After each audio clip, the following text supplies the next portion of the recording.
The calendar turns to April as we get set for racing on this beautiful opening weekend in April in Washington, D.C.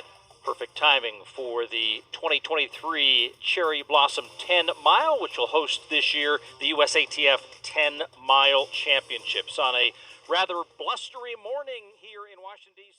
I think it was one of the first days that I felt like I belonged in that field. It's still weird because when you see people like Sarah Hall and Nell Rojas on either side of you, it's a little bit weird to think. And I thought that in the race, like, wow, this is, you belong here. You're one of the fastest 10 milers. I mean, last year at Broad Street, I had one of the fastest 10 mile times in the US for the year. So I have tried to tell myself at this point, like, I am an elite runner and I can compete with these women. And I'm trying to put myself in the field and give myself the opportunity to do that. It is still, I think you kind of always have that underdog mentality where you think you don't necessarily belong here because this isn't your job. Like, you're not competing with these people regularly. And so it is weird coming from my background to now be racing alongside those women because I've just, like, I never thought that I would be here.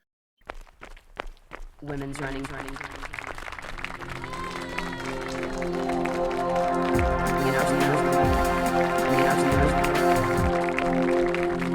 Women's running stories.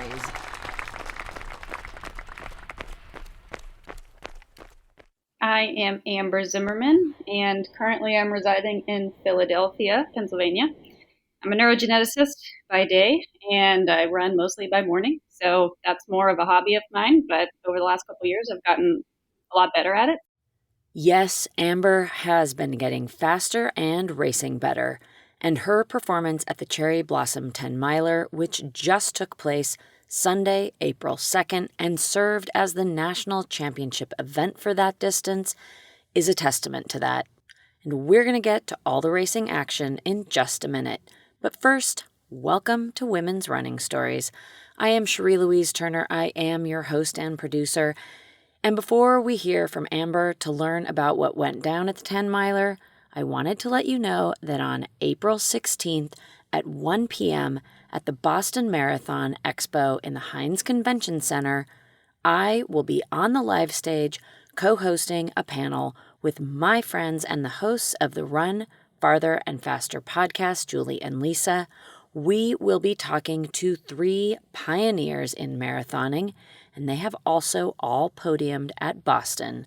It's Marilyn Bevans, Patty Dillon, and Jacqueline Hansen, and we will be joining them in conversation to hear about what it was like to be some of the first women running the fastest times in the world in the marathon and setting the standards for all of us women who came after.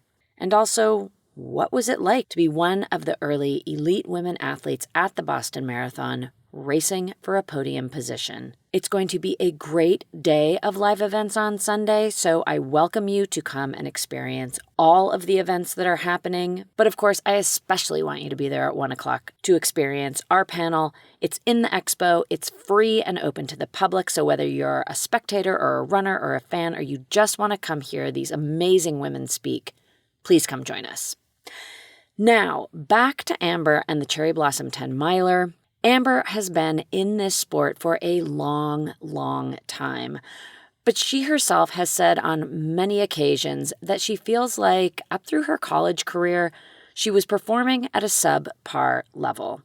She moved into triathlon for a little while and was sort of having the same feelings about those results, even though she was entering into the pro ranks. In 2021, she had a tough year, and then she decided to change things up.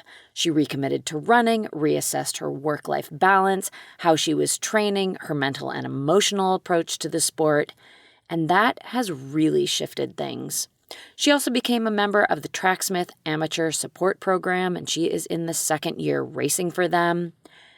Also, I want to add, if you want to learn more about Amber's running history, Allison Wade of Fast Women wrote a really nice story about her, and I will link to that in the show notes. I also want to thank Allison because she was the one who helped me get in touch with Amber so that I could interview Amber the day after the Cherry Blossom. So thank you, Allison. And so, yes, Amber revamped everything a couple of years ago, and her racing has really started to show the results of that. She's now in a position to feel like she belongs in a field featuring veteran professionals like Nell Rojas and Sarah Hall, and some of the other great runners who she towed the line with at the Cherry Blossom. But getting to this point, it's been a process, and a significant boost in this process came toward the end of last year with a big victory on a cold, windy day in Philadelphia. So Philly Marathon back in November, that was a big win for me. I don't win a lot of races typically. They're pretty competitive up here, so it's always a pretty big field that you're competing against. And so that really excited me, but I don't like to get ahead of myself. And so I didn't really plan anything for right after the race because I wasn't sure how my body was going to respond. Usually, because I'm a pretty high mileage person at this point, I respond fairly well and recover pretty quickly. But I don't like to back races up too much with my schedule of work and everything. I had hoped that I would run Houston half marathon, and then I did end up doing that in January, and that went really well, better than I anticipated. And I did not know that I was going to run Cherry Blossom until a few weeks ago was when I found out. So I had it on my radar hoping that I was going to get in, and I had heard a little bit of communication with the race director. I know they were a little bit swamped this year. I think it's been that way for a lot of races this year because it's a very competitive year and everyone's trying to get into every race that's got a good field. So my main race for the next month was going to be Broad Street and still is going to be Broad Street 10 milers. So I wanted to, if I got into this Cherry Blossom, I wanted to use it as kind of a race to see where my fitness was and a confidence booster, because the last race I did was, other than a local 5K, was the Houston Half in January.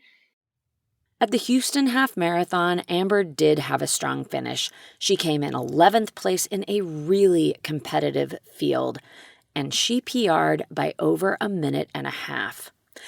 It's also worth noting that, like Amber mentioned, the fields are particularly tough this year because we're leading into an Olympic year, which means that Olympic trials are coming up and everybody wants to be ready to race their fastest. They also want to meet the time standards that you have to run in order to participate in events like the Olympic Marathon Trials, which are coming up in February of 2024.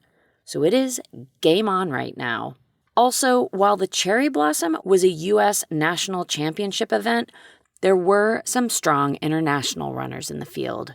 Kenyan and former Boston Marathon winner Carolyn Rotich was there, and Olympian Sarah Chelangat from Uganda, among a few others. And this sets up an interesting racing dynamic because the American women are, of course, focused on racing all of the competitors, but they're particularly interested in racing each other because whichever American crosses the line first is the national champion. So it creates this race within a race situation. And mixing it up amongst the Americans were the likes of, yes, Hall and Rojas, as well as Molly Grable, who came in 7th at last year's National Championship 10-miler. There was also Emma Grace Hurley, who we featured recently talking about her great second-place performance at the 15-kilometer National Championship, and many other racers. So, yes, this was a stacked field that came to the line for this event. Well, these final moments of reflection, you can see some shivering amongst the elite women here as they get ready to get that blood flowing. But now they toe the line and get set to race here at the Cherry Blossom 10 mile, also this year's USATF 10-mile U.S. Championship.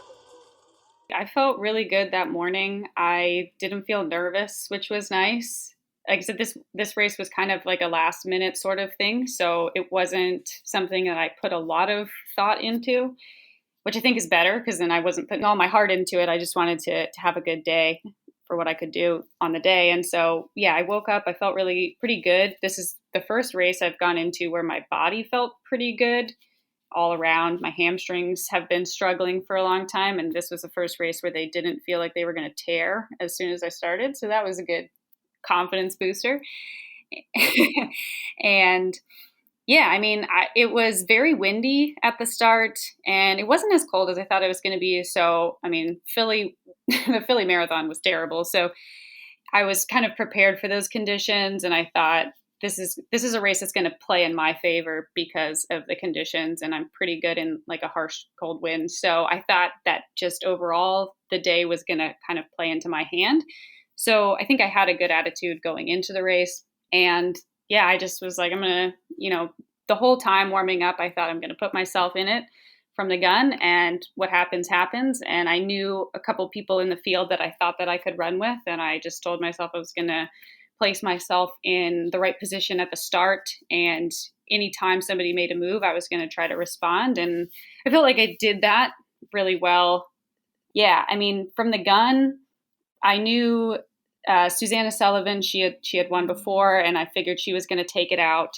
And that's what she did. So I went with her, and we actually went out slower than I thought. And I didn't want to take the wind. So I kind of tucked myself back into the field and let some other people, if they wanted to go, to take the wind, because I try not to overwhelm myself at the beginning and try to make smart moves. So yeah, I tucked back into the pack, and like it was a really big pack. I mean, I think we had 15 or more women for the first 5 miles, just jostling back and forth.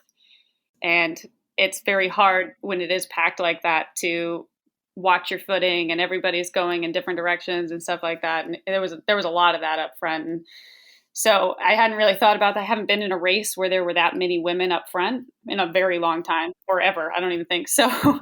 Yeah, it was a bit of a shock to just be in a field like that. But it was a little slow, and I think that's why we had such a big pack.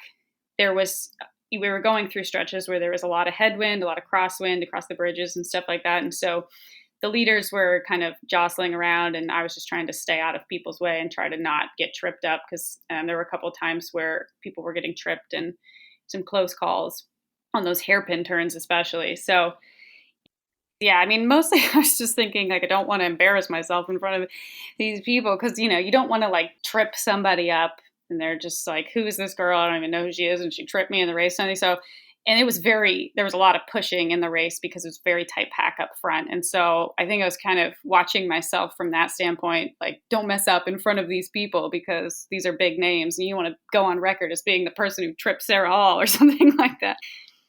Yeah, I mean, for the first few miles, I was just trying to stay in good position, and Sarah and Nell were on either side of me, and I thought they were smart racers, so I'm just going to kind of keep my eye on them and watch as the race unfolds as to what they're doing. And I wanted to put myself in a good kind of outside position to where if somebody decided to go, then I could go with them, because that was really my goal, was to just like make moves and not let people get away from me.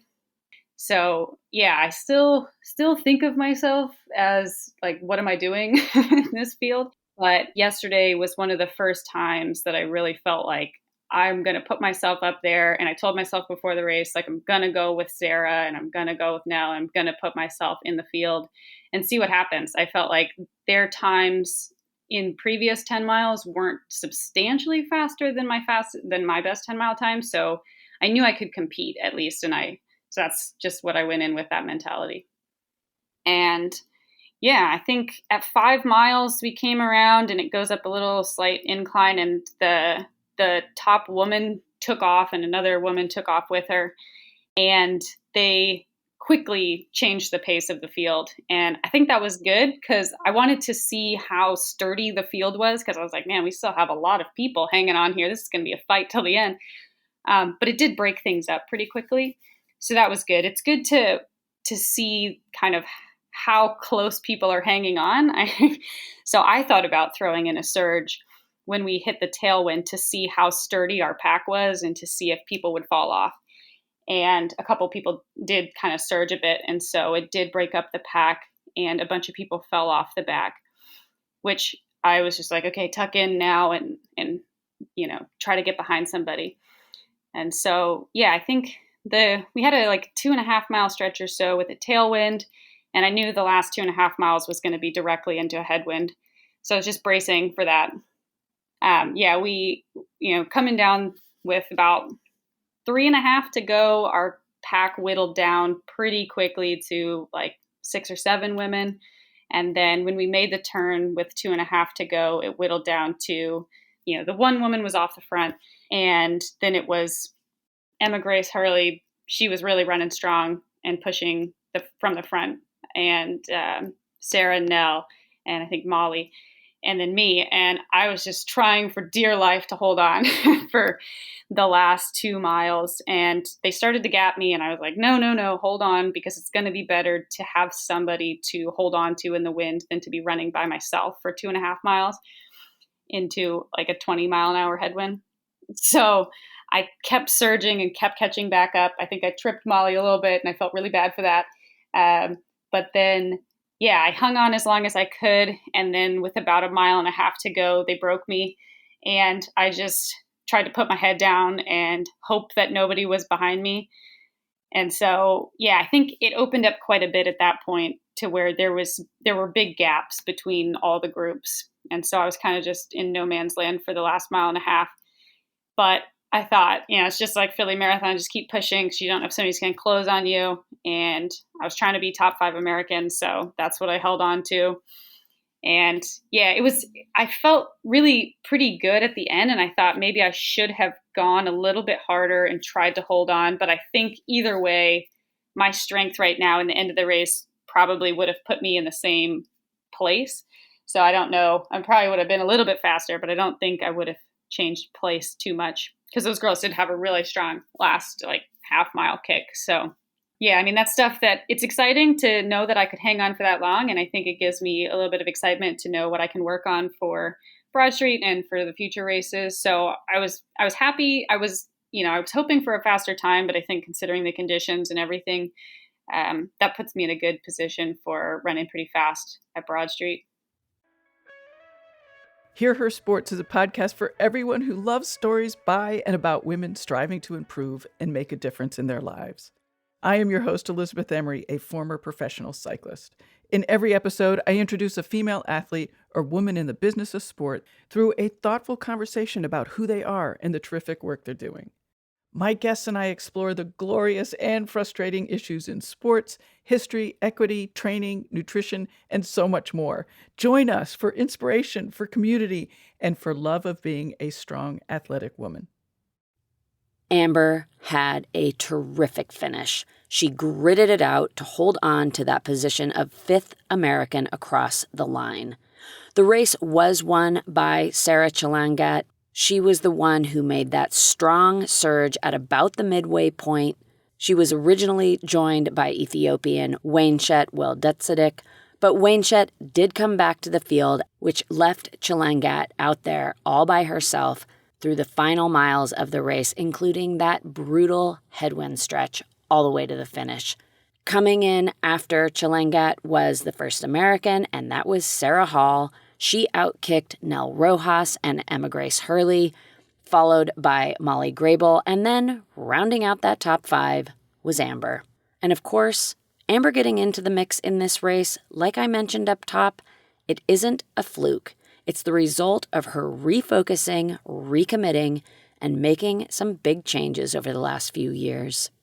I've really tried to change my mentality a lot. And I think the first time I did it was in Houston in the half. And it was to just respond and to give yourself a chance. Because a lot of times, I think as soon as things start to get hard, it's very easy to say, oh, well, this is my place now. You start counting, and that's a dangerous game because you're like, well, I'm in 5th. Okay, I'm in 6th. All right, I'm in 7th. And you just start letting people go past you. But yeah, in Houston, I thought, well, what if I go with these people now? Like, how will my body respond? And that's what I've been working on in training because I do my workouts alone. And so you have to really kind of play games in your head to say, I'm going to go and I'm going to keep pushing. And I think that helps me a lot in racing now. That's what's going through my head is just like, what if I push? Will the wheels fall off? And they haven't. So, they haven't completely fallen off. I did fade, but, I didn't like totally bite the dust and have to drop or anything like that. And so I think I'm trying to trust my body a lot more, and I'm trying to trust that there's still something in the tank. And that's kind of exciting because I think it means that there's a lot more to pull from in races that I haven't really quite figured out yet. And so I think that makes racing super fun because you're really racing and you're paying attention to the people in front of you, and you're not just in your own head thinking I'm tired and this hurts and maybe I'll ease up to get through the pain. You're thinking, no, like catch the next person, tuck in, try to, really connect yourself with a group. And it was fun. I was having a great time. I mean, the last 2.5 miles were very hard. But I was having such a fun time because I was just like, okay, go, like, just keep going. And every time I closed back the gap on Molly and the rest of the group that was up there, I was like very proud of myself. And then until I finally ran out of steam. But I mean, for holding on as long as I could to such a strong women's pack, I was definitely happy with my attempt. I think the fact that I've been able to rebound from a very subpar collegiate career and being extremely burnt out is a testament to the fact that I have completely revamped my training and I've changed my perspective on a lot of things. I coach myself, and so I have complete control over my training. And I find that just so exciting because it means I can do whatever I want, whenever I want. I don't like to repeat workouts. So for my build up to Philly Marathon, my focus was really on, I've always done, well, not always, but I've in the past couple of years done the 80-20. So I still keep all of my base mileage very easy. It's probably gotten slower and slower as time has gone on. I did think yesterday, I was like, I bet none of these women run their slow runs at 8:40 pace. It's not for everybody, but I love going for runs, when they're slow. I think some people think that they won't enjoy that, but it's just very freeing to not care about the pace on your watch and to not have this like set time that you have to run every day as a pace. And so, but then, the 20% is really amping up into getting faster and faster stuff and doing stuff kind of at lactate threshold more and at faster than that. I've been playing around with trying to get really good at buffering lactate. So trying to be the best that I possibly can at that, because I think that helps me a lot in the later stages of races and to be able to respond. And that's why I like doing that training for 10 miles and the half marathon, because there's a lot of pace change in the middle of the race. And there definitely was yesterday a lot of pace change. So I've been trying to focus my training more on stuff that allows me to race better rather than to just run a steady pace. So that's kind of where I'm going with my training now, is to mix it up. I do a lot of fartleks. I don't do track workouts really, but I do a lot of fartlek on-off stuff and just things to try to push my threshold and see if I can work that pace down. Because I was running a lot at like 5:40 pace for the marathon, and now I'm trying to get down to like 5:10 pace for being sustained efforts. There are so many women now that are in their upper 30s and even 40s. I mean, running ridiculously fast times. And so I'm like, I got plenty of time. 30 is the new 20. So I mean, I feel very fresh right now. I did not feel fresh when I came out of college. I thought my running career was kind of tanking. And now that I've found new ways of training and I enjoy training a lot more, I feel like I have a lot more time in the sport, barring any, unforeseen tragedy, I guess.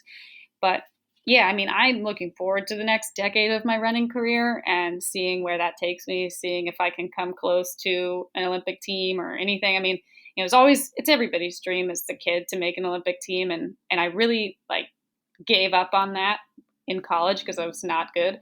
And now I'm like, well, maybe it's not over. I'm 30 and a lot of these women are 30, 34, 38, whatever, running amazing times. So why could I not? And I just love putting myself in there. I love seeing what I can do. It's very exciting after the fact. I've had people send me pictures of me running alongside Sarah and Nell and stuff. And it's kind of like a kid, like dreaming big or whatever. You see yourself with these people that you never would have imagined racing with. And you see that you're, actually competing against them. And it's just so exciting. So I would recommend to anybody, if you think you don't belong in something, give it a try. And I'm hoping that it pays off for me in the future. I got to get over the underdog mentality a little bit myself. But hopefully by the time I get to the trials, I'll be confident enough to put myself in that race as well. Yes, Amber is heading to the Olympic Trials Marathon next year in February. And that does bring us to the end of this race report. I want to thank Amber so much for coming on the podcast and sharing her story, which she did the day after this race happened. Thank you so much, Amber. You can keep up with Amber on social media. On Instagram, she is a.to_. _the.z. You can also find her on Twitter. She's at A_PhD. And of course, I'm going to link to both of those in the show notes, so you do not need to memorize them. You can find out how everything goes down at Broad Street, which is coming up on April 30th in Amber's current hometown of Philadelphia. Good luck, Amber, and I look forward to seeing what comes next. In the show notes, you'll also find ways that you can stay in touch with us. I always love to hear from you, so please give us a shout.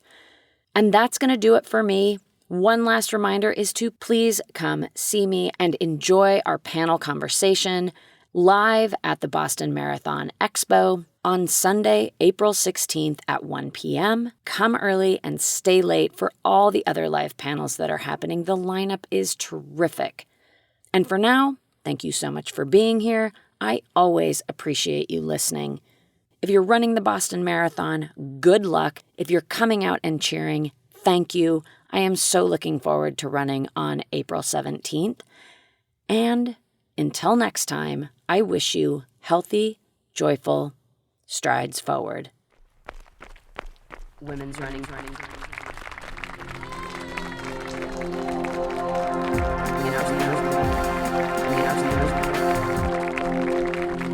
Women's running stories.